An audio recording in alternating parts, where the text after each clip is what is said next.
The morning of November 16th began at 4 a.m. when some of the leaders of Students United, including Fred Prejean, were arrested. Ola Sims and other protest leaders like Ricky Hill and Herget Harris were swift to take action. A group of us went to the administration office to see President Netterville. Went there in hopes that he would do something to intervene and get the students released from jail.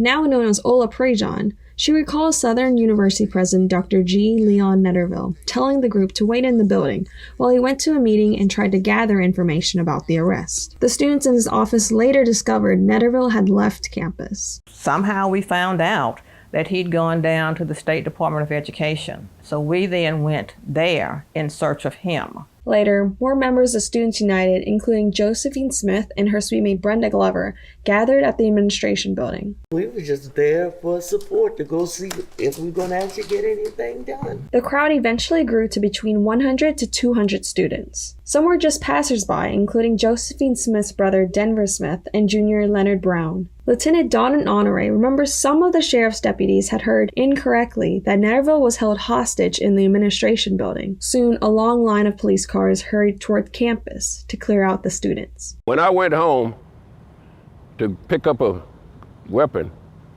a rifle, to use as a barricade against the students if we had to push it, and came back and came into Swan Street, made my right turn, came up and went around the curve and parked my unit here.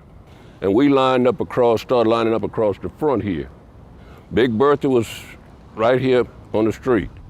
And we had automobiles lined up all along here. The sheriff's office came from the junior deputy's hut on Harding Boulevard.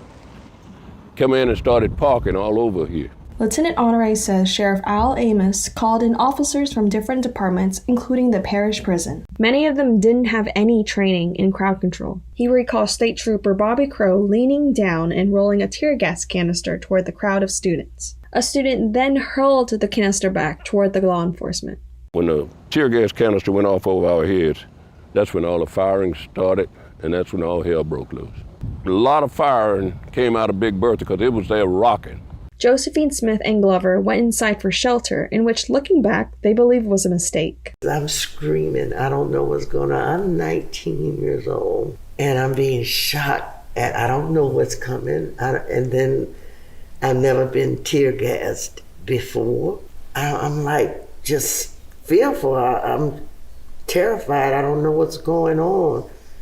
We all down on the floor. But I still don't know what's going on outside. The officers created a pathway for students to exit south and cleared those still inside the administration building. But then I'm walking and I'm walking across blood on the sidewalk. I don't know what's going on. All of that was cleared. Everything was gone when we came out the building. I didn't know that anybody had been shot. Lieutenant Honore realized in shock that 2 students toward the back of the group were shot outside the building. At that time, when I walked up there and saw it was 2 human beings, it just flashed through my mind as being mannequins and something still on the sidewalk, but it was 2 human beings. The 2 students were Denver Smith and Leonard Brown. Maria Pham, LSU Manship School News Service.